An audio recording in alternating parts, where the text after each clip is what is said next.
Today we're getting experimental with wheels. I'm so excited for this test. Wheels are my favorite thing to test because I think it's one of the most important components on a mountain bike. Today, we've partnered with my buddy Andre from Elex Sports. I'll tell you more about him in just a second. And we have 4 identical wheels except for one thing, the spokes. Over here, we have straight gauge spokes. Then we have a traditional double butted spoke. That's what most of us use. Here we have a Supreme bladed spoke. And here we have BERD spokes. We're gonna run these back to back to back to see if there's a noticeable difference that the average person can feel on the trail. But before we get to testing, I need to tell you about my buddy Andre. Andre runs Elex Sports. He builds the wheels for Frameworks Racing and a bunch of other people as well. All he does is build wheels. He is a wheel nerd and a half, and I love that about him. When Andre's building custom wheels for his customers, he asks them, which spokes would you like? And a lot of people stop and think, there's more than one type of spoke? I've never put any thought into this. And he says it's one of his most asked questions is what's the difference between straight gauge, double butted, bladed, and BERD spokes? Today we're gonna find out and answer that question. But first, let's get nerdy, expand our big brains a little bit, and learn about spokes. If you take a close look at these rims, you'll notice some interesting things coming. They kind of have this wavy pattern as they go through. And what they're doing is changing the angle that the spoke nipple sits in the rim. Let me explain why. I know, my artwork's amazing. This is the driver where the cassette goes and the rotor bolts onto here. So there's your brake. We're just looking down the wheel. And this is our cross section of our rim. And these are the spoke holes. And so the spoke comes out of this side into the center of the rim on a lot of rims. And then the spoke on this side comes in here. Now, when you have something coming in like this that's threaded, it's not great to put a nut or a nipple on at this angle. That creates a stress point right there, right at the nipple. And that's why most wheels break at the nipple. Well, these triad wheels, they're so cool. The reason they're wavy is at the point where this one comes in, it's wavy like this, so that this comes on a straight shot with the nipple, zero stress right there. And then when this spoke comes in, you'll notice that the rim waves that way. And so then we've got a straight connection on this side. So it rotates, and as it does, it keeps a totally straight angle between the face of the carbon rim and where the nipple seats and the spoke itself. So this is normally one of the biggest failure points with the wheel, and WeAre1 just completely eliminated that with their triad wheel. Super cool to see that design.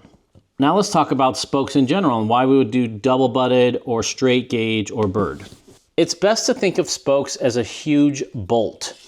And so before the threads are cut in, you've got this, essentially this stick that goes like this. And then the wheel builder says, oh, it needs to be this long. We're gonna cut it there and we're gonna add threads in here.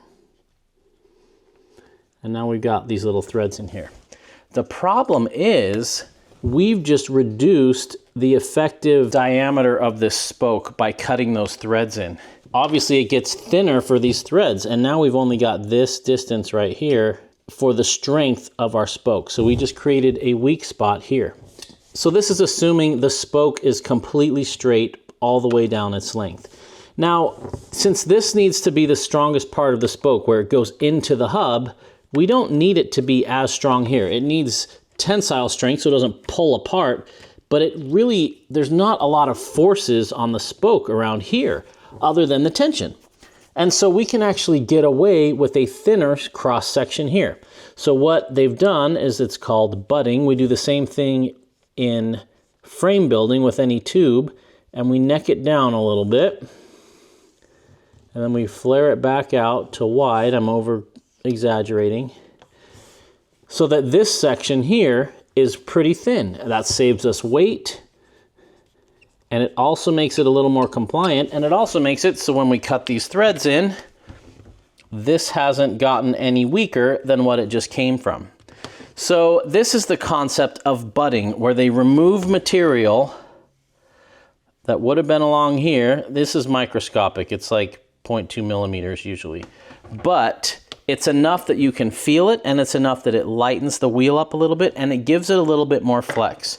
Some people like flex, and some people don't like flex. A lot of it comes down to your terrain, your speed, your riding style, if you're racing, if you're riding for comfort, tons of different things. So what makes this test so exciting is we've got 3 spokes that are completely different with different profiles. We've got a straight gauge, which has no butting in it. We've got a butted spoke, and we've got a bladed spoke.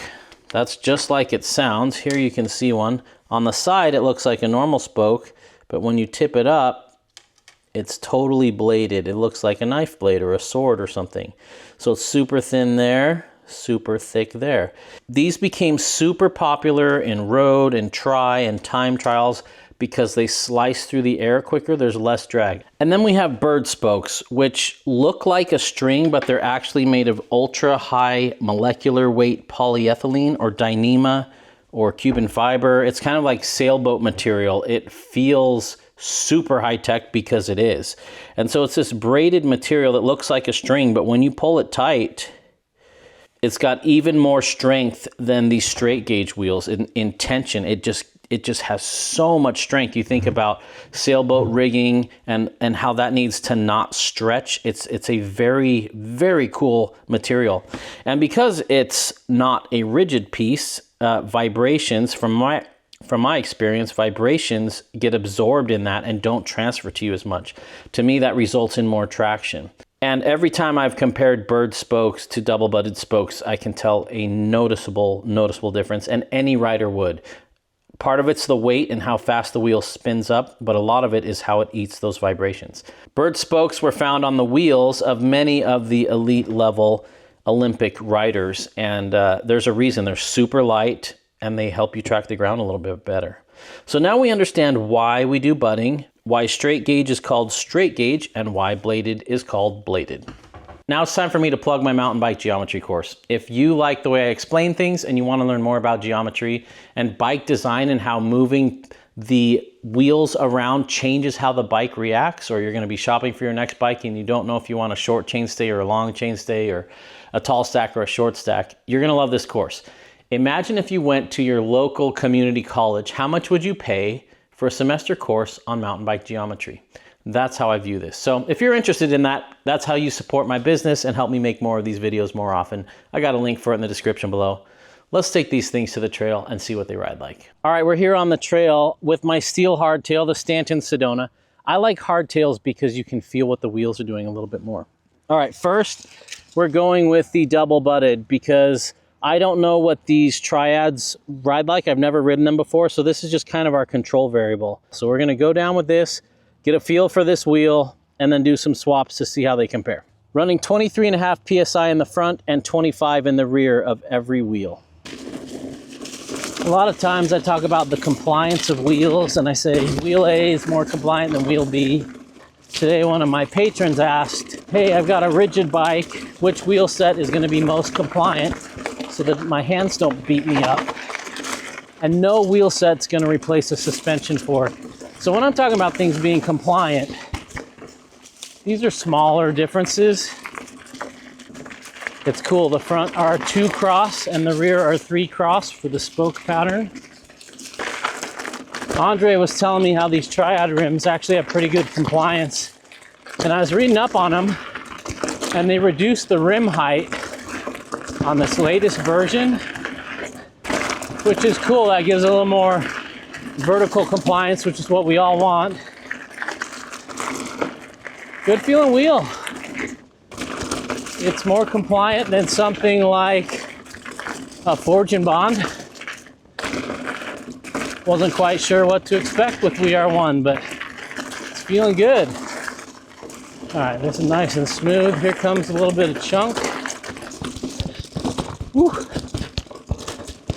I don't care how compliant your wheels are, you feel this on a hardtail. But on a really stiff wheel set, you kind of get bounced all over the place. The vibrations make their way to your wrists and ankles.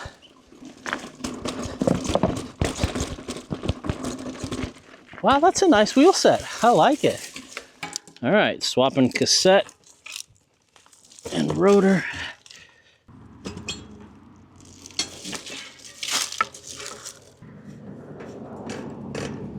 All right, run number 2 is with a straight gauge, no butting on the spokes at all. I'm excited. I've never actually ridden this, so let's see if I can tell a difference back to back. This isn't totally scientific. This is just seat of the pants feel, which is what we care about most when we're riding. This feels slightly stiffer than a Forge and Bond wheel set.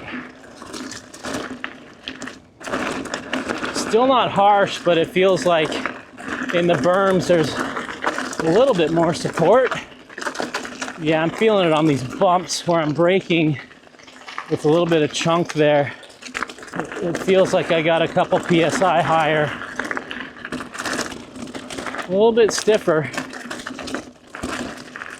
I think if you had the last ones and you rode it for like 6 months and you knew that wheel set inside and out, and then someone put these on, you'd definitely notice it. Ooh. It does. I don't feel like I'm gonna hurt it in there, which is nice. Wow, I didn't think there'd be that big a difference. Some people describe it as wooden, kind of like an old ox cart wheel. It kind of has that feel. So yeah, I'm getting more vibration to my hands actually, and my calves feel like they have a little more calf pump. So if you're curious what compliant wheels feel like, take 2 or 3 PSI out and go ride. You're gonna notice it's not like night and day. You're not gonna think you have tons more travel, but it'll take some of the stings out and you'll have more traction. And not everybody needs more compliant. I talk about compliance like it's a good thing. It's always easier to add stiffness to a wheel than to add compliance. So I'm always searching for compliant wheels that then if we need to, we can stiffen up. All right, so no butting makes for a little bit stiffer ride. Cool. All right, wheel set number 3. This has the bladed spokes. The arrow's not gonna matter here. This is mountain biking and we're going at slow speeds and we're going over bumpy terrain. We're not worried about wind resistance. So I'm really curious. I think it's just gonna ride a lot like the double butted spoke, but let's see. Man, I love this bike.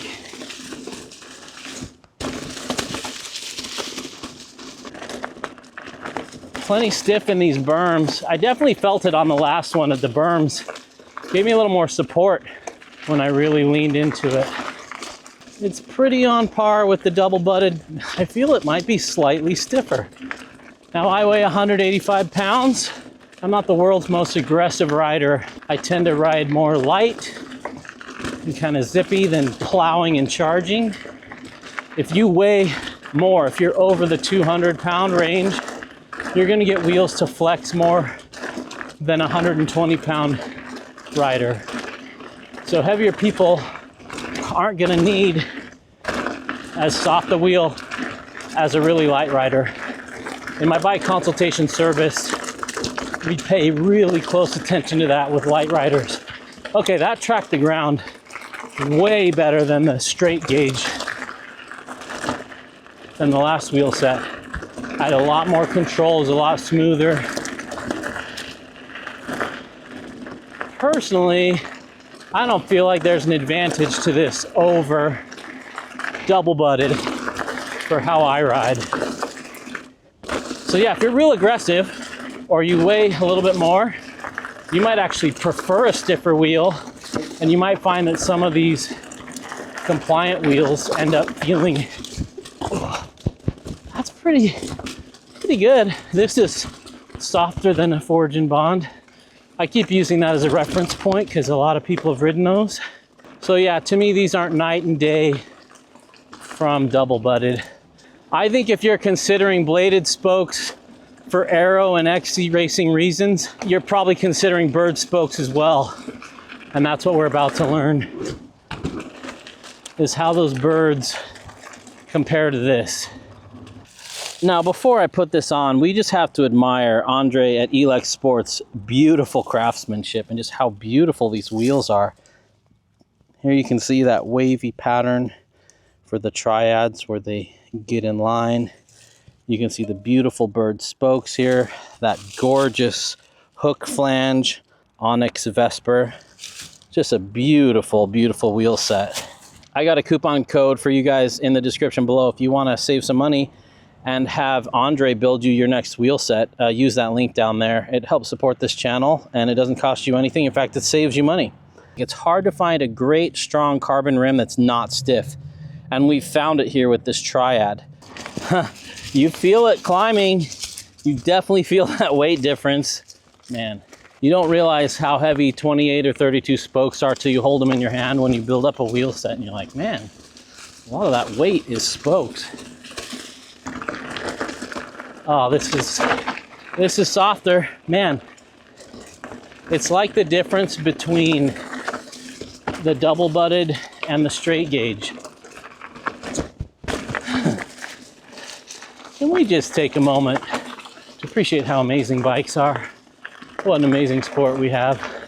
And whether you have fancy wheels or the wheels that came on your bike, just get out there and ride and enjoy it. Man, this feels faster on the climbs though. Holy cow, you feel that weight difference. Anyone would. Oh man, this is too good. Wow. Yeah, that took a lot of the sting out. Holy cow. So these don't feel flexy to me. Okay, that was the chattery part, especially under braking. By far the smoothest. The hype is real, guys, which means it's not hype anymore. I'm not affiliated with BERD. Believe me, I wish I was. I would have all my wheels have BERD spokes on them if I could afford it. They're beautiful. It's interesting. It almost feels unbalanced with the front being a little bit stiffer than the back on the wheel. All right, hang on. Man, I tried to have rim dings in there. This isn't gonna feel like a full suspension, but what a difference. That was so quiet and rattle-free through that chunk. By far the smoothest. I think hardtails, XC bikes, and trail bikes make a ton of sense to run BERD spokes. I think that's a better way to spend your money than a $1,500 crank set. Those are cool too, but you don't feel those when you're riding. These you absolutely feel. Andre, you built some beautiful dream wheels here. Thank you for sending them in, letting me run this experiment. This has been fun. Boy, it's gonna be sad sending this one back. This is a special wheel. Even though it's double butted up front, it is noticeably picking up more of the vibrations than I'm getting in the rear, which is wild because I have a suspension fork on the front. This is a part of the video where the cougar comes out of that cave and eats me on camera. All right, let's do a little conclusion here. But before I do, if you like nerding out about wheels, I have another video where I talk about 20 different wheel sets that I own and the characteristics of each of them so you can hear them back to back to back to back. If you learned something today, consider supporting this channel in a small way. I've got links to buy me a coffee. You can become a bike consultation patron. You could buy my geometry course. And if you can't afford it, feel free to keep enjoying my free content here. It's a labor of love. I love doing it. It takes a lot of time and energy, but it's so much fun. Thank you for the support and getting nerdy with me. Conclusion. I'm always looking for a high quality, strong rim that doesn't ride stiff like it's gonna rattle your fillings out. And WeAre1 has done it with this Triad. This is truly a special rim. One thing to note, they are extremely tight to get tires on. I had to fight the wheels more than usual to install the tires, which means they shouldn't burp, they should stay on really well. Number two, BERDs are still amazing. It's the best place to spend money on your bike. So if you're not hard on things, if you're not tacoing rims all the time or breaking stuff, I really think you should look into a set of BERDs on your next build if you can make it fit in your budget, because they're truly special. There were some 4-inch ledges that I just ran right into to see if I could get it to feel twangy or harsh or anything. And it didn't. It just kind of went right over it. I didn't have a single rim strike today. I was also surprised that I could feel a difference between the straight gauge and the butted spokes. The difference between those is not as drastic as the difference between BERD and anything else. Now, if I were blindfolded, I could tell which ones were the BERDs out of the 4, but I have a hard time distinguishing between the other 3 until I compared it. If I could ride back to back, I can tell which ones are straight gauge. But if someone just put the wheels on my bike, I didn't look at them and I went for a ride, I couldn't tell you, oh yeah, these are definitely straight gauge, whereas these are double butted. You don't notice it until you compare them back to back.